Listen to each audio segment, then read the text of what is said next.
Welcome to Focus News. Focus Phataphat న్యూస్లోకి స్వాగతం. ఈరోజు ఉన్నటువంటి కొన్ని ముఖ్య విషయాలను మీ ముందుకు తీసుకురావాలనుకుంటున్నాను. కాబట్టి వ్యూవర్స్కి నేను ప్రత్యేకంగా మీకు వినతి చేస్తున్నాను.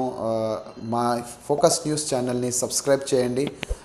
పక్కనే ఉన్నటువంటి బెల్ బటన్ని క్లిక్ చేసి మా ఛానల్ని సబ్స్క్రైబ్ చేయాల్సిందిగా కోరుతున్నాను.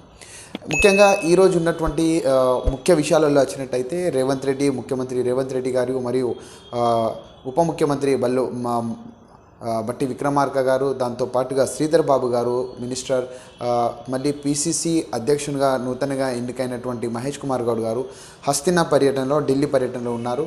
అంతేవిధంగా కాకుండా అక్కడ ఉన్నటువంటి కొన్ని విషయాలను వాళ్ళు ఏఐసిసి తోటి చర్చిస్తున్నట్టు తెలుస్తోంది.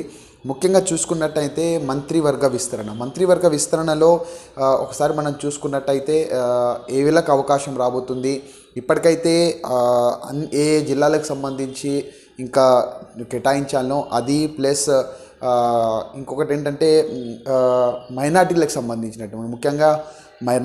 సంబంధించినటువంటి ఇప్పటివరకైతే ఎవరికి కూడా మంత్రి అవకాశం ఇవ్వలేదు. సో ఇప్పటికీ షబీర్ అలీ గారిని అయితే ప్రభుత్వ యొక్క సలహాదారుగా ఎన్నుకున్నప్పటికీ మంత్రివర్గంలో అయితే తీసుకోలేదు. మైనార్టీకి సంబంధించినటువంటి నాయకులను కూడా మంత్రివర్గంలో తీసుకోరా అనేది కూడా ఆసక్తి రేపుతున్నది. అంతేకాకుండా ఇప్పటివరకు అయితే మనకు అందిన సమాచారం ప్రకారం అయితే ఏఐసిసి పెద్ద నాయకులను కూడా మహేష్ కుమార్ గౌడ్ గారు 15వ తారీఖు నాడు, అంటే ఆదివారం నాడు ఛార్జ్ తీసుకోబోతున్నారు. ఆ కార్యక్రమాన్ని కూడా ఆహ్వానించినట్టయితే మనకు తెలుస్తోంది. ఇక హైదరాబాద్ విషయానికి వచ్చినట్టయితే హైదరాబాద్లో ఇప్పటివరకు అయితే మనం చూసుకున్నట్టయితే బీఆర్ఎస్ ఎమ్మెల్యే, హుజురాబాద్ ఎమ్మెల్యే పాడి కౌశిక్ రెడ్డి గారు చెప్పినటువంటి కొన్ని డైలాగ్ ఏదైతే ఆరికపూడి గాంధీ గారికి నిన్న ఏదైతే ప్రెస్ మీట్ చూపించి మీకు చీరలు కానీ గాజులు కానీ తొడుక్కోవాలన్న అలాంటి మధ్యలో వాగ్వాదాలు నడుస్తున్నాయి.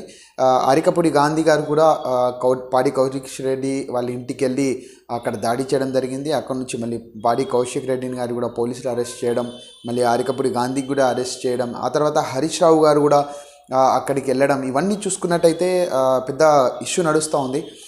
కానీ ఒకసారి మనం ఆలోచించుకున్నట్టయితే ఇదే రోజు సిపిఎం ప్రధాన కార్యదర్శి గారు, కమ్యూనిస్ట్ యోధుడు, ఈ రాజకీయ వ్యవస్థను తన నీతి నిజాయితీతోటి, నియమాలను నిబద్ధతలతోటి పనిచేసినటువంటి వ్యక్తి ఈరోజు సీతారాం యేచూరి గారు తుది శ్వాస విడవడం జరిగింది. ఒకవైపు ఈరోజు ఉన్నటువంటి రాజకీయ వ్యవస్థ ఏదైతే ఉందో ఒకసారి మనం చూసుకున్నట్టయితే సీతారాం యేచూరి గారు ఏదైతే ఈరోజు తుది శ్వాస విడిచి ఈ లోకాన్ని విడిచి వెళ్ళిపోయారో ఆ కాలం నుంచి ఈ కాలం నుంచి ఒకవేళ మన రాజకీయ వ్యవస్థను చూసినట్టయితే రాజకీయ వ్యవస్థ పూర్తిగా పద విద్వేషాలు కానీ మతంతో, కులంతో, ప్రతి ఒక్క దానితోటి అంటిపెట్టుకొని రాజకీయాలు చేస్తున్నటువంటి సందర్భాలు ఈ రోజుల్లో జరుగుతున్నాయి. ఈరోజు నిజంగా చూసుకున్నట్టయితే ఒక ప్రజాస్వామ్యంలో ఉన్నామా లేదా అనేది ఈరోజు మనకే అర్థం కాని ఒక ప్రశ్నలాగా మిగిలిపోతున్నటువంటి సందర్భం.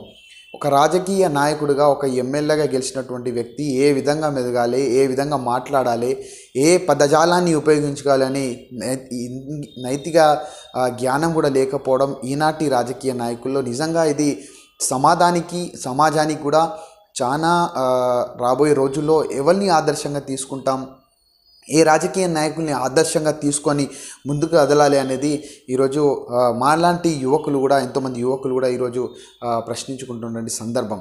ఈరోజు అత్యధికంగా ఏదైతే మనం అనుకుంటున్నాం, చదువుకున్న వ్యక్తిగా ఎక్కడైనా కానీ చదువుకున్నట్టయితే కనీసం ఏ విధంగా మెదగాలనో, సమాజంలో ఏ విధంగా పెద్దలను గౌరవించాలో అనేది కనీసం జ్ఞానాన్ని నేర్పిస్తారు. కానీ రాజకీయ వ్యవస్థలో ఈరోజు మనం ఒకసారి చూసుకున్నట్టయితే రాజకీయ వ్యవస్థ పూర్తిగా ఒక చదువుకోని వ్యక్తి ఏ విధంగా ప్రదర్శిస్తాడో, చదువుకోని వ్యక్తి ఏ విధంగా పదజాలాన్ని ఉపయోగించుకున్నాడో ఆ రోజులు రావడం నిజంగా ఈ సమాజానికి పెద్ద చేటు అనేది నేను భావిస్తున్నాను.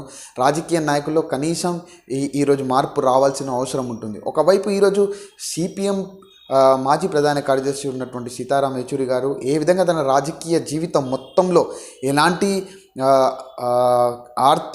ఆర్థికంగా కూడా నష్టపోయినప్పటికీ కానీ తన నియమాలను తన పార్టీ యొక్క నిబంధనలను ఎప్పుడు కానీ పాటించేవారు.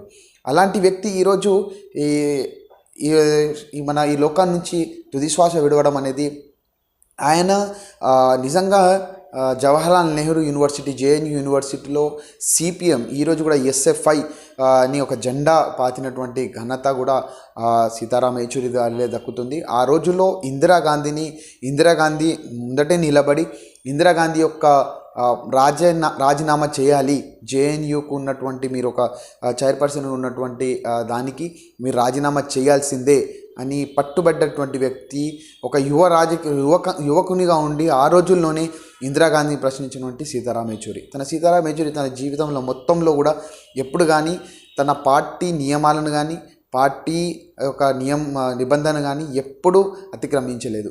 అలాంటి రాజకీయాలు నాయకులు ఈరోజు లేకపోవడం అనేది నిజంగా రాబోయే రోజుల్లో ఈ సమాజానికి పెద్ద నష్టమని నేను అనుకుంటున్నాను.